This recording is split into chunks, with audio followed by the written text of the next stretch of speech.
posible destitución de la presidenta, vemos a actores de la oposición implicados en tema de corrupción, hemos hablado de Temer, hemos hablado de Calera, hemos hablado de Cuña. Ayer salió la noticia de que el mismo candidato presidencial de oposición que compitió justamente con Dilma Rousseff, Aécio Neves, también estaría implicado en un caso de corrupción.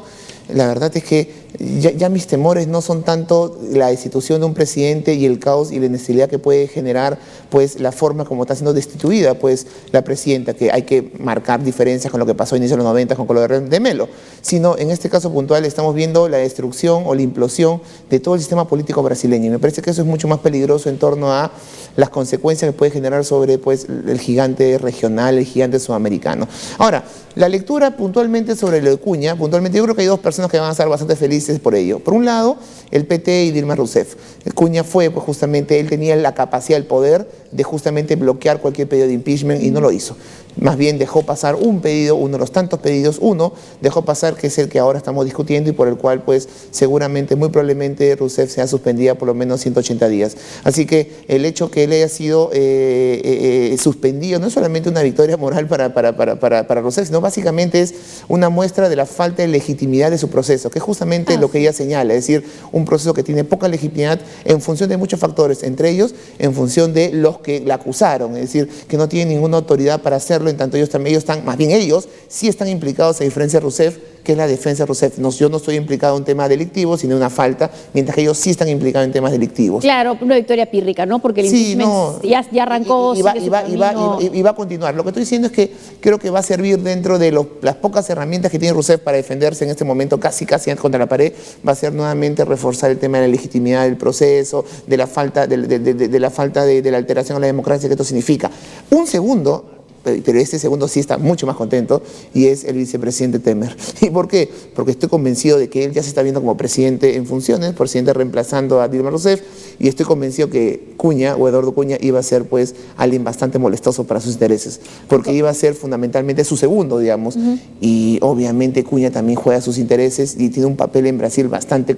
Si ya de por sí Temer tiene una popularidad bastante baja, no me imagino cómo será la de Cuña, digamos, en este momento en Brasil, así que... No, 3 de cada 4 brasileños no confía en él, ¿no? Bueno, Temer, tenemos a un vicepresidente que puede ser presidente, que ya sacó del juego político a alguien que puede ser, por lo menos fastidioso para lo que puede ser, su presidencia. Sí, un político de confesión evangélica, con ideas que a veces llamaban la atención. Por ejemplo, quería discutir el Día del Orgullo Heterosexual en el 2011, ideas de esa naturaleza y con gastos excesivos también por los cuales es investigado. Pero hay otra lectura. Algunos creen que al PT se le ha caído una bandera. El Partido de los Trabajadores decían quien encabeza este procedimiento del impeachment es una persona que no tiene autoridad moral, pero han sacado a esa persona sin autoridad moral supuesta de este proceso. Entonces también los dejan a ellos sin un argumento, ¿no? Es un impeachment que ya corre solo, sin la necesidad de que haya esta idea de la venganza personal de Cuña contra el Partido de los Trabajadores y Dilma Rousseff. Eso es cierto, pero también hay que leer de que ya la parte que correspondía a diputados ya pasó. Entonces la verdad es que... Pero ya él lo dejó ahí, él dejó la pelota en esa cancha. Claro, digamos que... Si no hubiera sido por él no estaríamos en esta situación. Totalmente de acuerdo. Lo que estoy tratando de decir es que en este momento de sentir que el PT se ve, que el discurso de defensa del PT se ve afectado, ya no tiene ningún sentido, porque si bien hablan de Cuña, deslegitiman a Cuña, Cuña en este momento no tiene ningún papel. El tema está en senadores, está con Calera, está en la Cámara de Senadores, ya no va a pasar por diputados, digamos, ya acabamos esa primera fase. Me parece que a pesar de ser Cuña, se refuerza el discurso del PT en torno a, miren, teníamos razón, estamos de acuerdo, nosotros dejamos de apoyarlo, Cuña cambió de opinión cuando el PT dejó de apoyar a Cuña es alguien que está vinculado a casos de corrupción, a delitos, a lo que no está, Dilma Rousseff. Cuña fue el causante de todo el inicio del impeachment porque él podría haberlo evitado. Entonces me parece que para mí, desde mi punto de vista, el PT sigue reforzando la idea de la falta de legitimidad, a lo que me parece que va a continuar en las próximas semanas. Así, como tú bien señalas, lo más seguro es que se suspende y se destituya a la presidenta. Bueno, quien probablemente esté ganando en legitimidad sea el Tribunal Supremo Federal, ¿no? Totalmente. Que está tomando decisiones sorprendentes, incluso se temía que no lo hiciera contra Lula, porque Lula más bien quería que su caso llegara al Tribunal Supremo Federal, tener ese fuero y no tener el fuero del juez Moro, que pensaba que iba a ser adverso de todas maneras, y el Supremo Tribunal Federal y el Procurador también General de la República están actuando más bien queriendo investigar y profundizar su participación en el escándalo de Petrobras. Un juez como Moro que es muy popular, digamos, por todas las investigaciones que lleva a cabo, pero también criticado por algunos sectores, ¿no? En función de su excesivo protagonismo, de algunas medidas que tomó, de algunas filtraciones que han salido obviamente de su despacho en torno a pruebas que no debieron haber sido filtradas a la opinión pública. Esos cuestionamientos han llevado a que finalmente el Tribunal Supremo de Justicia tome el proceso y por lo menos está demostrando que de alguna manera está ejerciendo su papel, su labor, y eso pues es un punto positivo dentro de lo que creo que dentro de todo, algo positivo es que hemos visto una justicia brasileña que ha podido actuar con cierta autonomía, hemos visto un poder ejecutivo y un gobierno que de alguna manera también, siempre en términos relativos, ha permitido las investigaciones y las sanciones. Entonces, dentro de todo lo malo que vemos en Brasil, digamos, este proceso se sustenta en parte en procesos de investigación judicial que han sido permitidos tanto por una justicia autónoma que ha investigado y también por un gobierno que ha permitido la investigación y la sanción a muchos responsables. Hasta cierto punto, ahí se le critica que fue el momento en que Dilma Rousseff decidió nombrar a Lula da Silva como ministro, algo que no ha podido ejercer además. Por eso decía en términos relativos, ¿no? Sí, Digamos que... sí, y recordar que quien ha interpuesto este pedido para que alejar de su cargo a Eduardo Cunha ante el Supremo Tribunal Federal ha sido una política brasileña que se llama Marina Silva, que quedó tercera en las últimas elecciones y que algunos creen tendrá posibilidades presidenciables cuando se celebren nuevas elecciones. Otra cosa que también ha quedado ya desvirtuada es que se pensaba que detrás de esta decisión del Tribunal Supremo Federal había la posibilidad de que al separar a Cunha de su cargo se anulara todos los actos que él había presidido, que incluiría el impeachment. Bueno, esto no ha sucedido, pero era un temor que existía entre algunos analistas. Vamos a otro tema. Un ciudadano musulmán podría ser el próximo alcalde de Londres.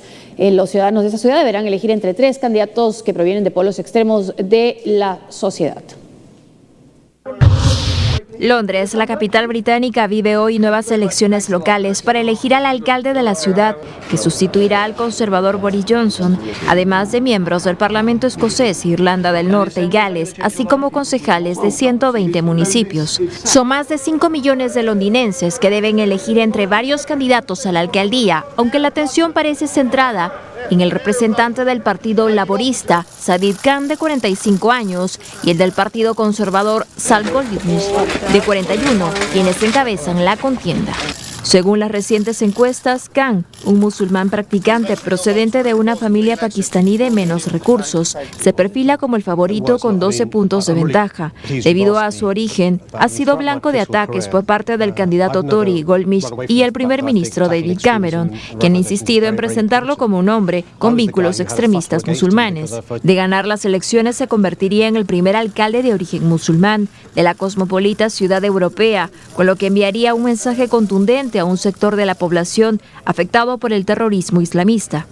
El otro aspirante a ocupar el sillón del City Hall es Sad Goldmich, un judío no practicante, visto como uno de los políticos más ricos por heredar millones de libras de su padre, el fallecido magnate político James Goldmich.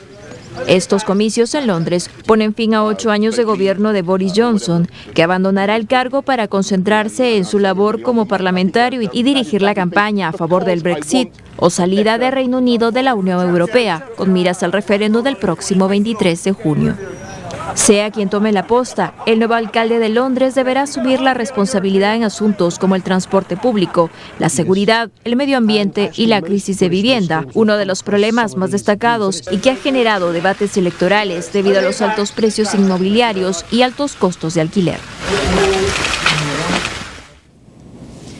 El actual alcalde de Londres, Boris Johnson, que es una persona bastante peculiar, llamativa, que aparece en muchos programas de televisión, por ejemplo en este Top Gear sobre carros, que le gusta mucho figurar, aparecer en la televisión, pero que además llamó la atención cuando, a pesar de la decisión del primer ministro británico, que es de su propio partido, de estar en contra de la salida de Gran Bretaña de la Unión Europea, él se ha manifestado a favor del Brexit, y a eso se va a dedicar, además, como dijimos en el programa, a hacer esa campaña. Ahora, esta elección, que va a ser histórica, que si podría significar la elección de un musulmán con las riendas, asumiendo las riendas de una ciudad importante europea como lo es Londres, nada menos, también tiene una importancia crucial para el Partido Laborista en este momento. A ver, las elecciones de la alcaldía de Londres, que en otro contexto probablemente podría pasar desapercibida para nuestros intereses, hoy en día pues tiene un papel central por 3 razones fundamentales.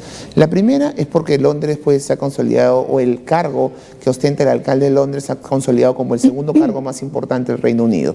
Es decir, un ejemplo de eso es el papel que Boris Johnson, el alcalde de Londres, ha tenido o tiene en este contexto de pre-referéndum pues en torno a la salida o no del Reino Unido de la Unión Europea. Así que este cargo es importante políticamente hablando, más allá de los recursos que maneja, que son cuantiosos. En segundo lugar, es importante porque existe un debate en torno a la posibilidad que un musulmán pueda hacer pues, lo que significa pues, la integración de los musulmanes en la sociedad pues, británica. Acordémonos que él es nacido en Reino Unido, hijo de padres pakistaníes que emigraron en la década de 60, hace 50 años. Estamos hablando de un total británico, digamos, ¿ok? Pero de religión musulmana. Y lo que estamos viendo es, si uno conoce un poco la historia de Khan, pues, es una historia pues, de alguien que de una familia pues, relativamente humilde, que se favoreció de las ayudas del Estado y que pues, en virtud de estas ayudas logró pues, estudiar, ser abogado y trabajar en ámbitos pues, muy sociales, muy activistas, lo cual lo introdujo a la vía política. Y que refleja las bondades de un sistema que es defendido por los laboristas. Justamente se digo que justamente él es el reflejo de un sistema pues, que es defendido por laboristas, y al frente tiene más bien a un conservador que es hijo de alguien muy cercano a partidos que llevaron a la construcción posteriormente del UKIP. Es decir, estamos hablando de alguien pues, que está vinculado a sectores bastante duros dentro del Partido Conservador. Bueno, esa es la segunda importancia. Y la tercera importancia que creo que también hay que rescatar, y fue parte de tu pregunta, y es lo que puede significar para el Partido Laborista. Porque desde el ascenso de Jeremy Corbyn, él siendo alguien más ubicado a la izquierda del espectro político laboralista, pues muchos se cuestionaban si realmente él podía ser el líder de este partido, en tanto este partido pues, podía verse demasiado radical frente a los conservadores. Digamos un Bernie Sanders. Un Bernie Sanders pues, británico. Exacto. Entonces muchos cuestionaban si él podía guiar al Partido Laboralista, digamos, a victorias electorales frente a sus contendientes conservadores, que más bien la victoria de Cameron fue pues clara, pues sí, arrolladora. Arrolladora. Entonces, creo que si se da la victoria, como algunas encuestas señalan en los últimos días, pues yo creo que es un respaldarazo a Corbyn, porque justamente Khan está encerrando a Corbyn está liderando el Partido Laboralista en esta elección, y es un espaldarazo al papel que puede ejercer alguien que no necesariamente es parte del establishment laboralista, palabra que está tan de moda últimamente, sino básicamente se encuentra más a la izquierda de ese establishment laboralista y que es capaz de ganar elecciones, lo cual creo que lo fortalece en su papel de liderazgo dentro del Partido Laboralista. Que vamos ahora con otra noticia, No, vamos con corte y regresamos.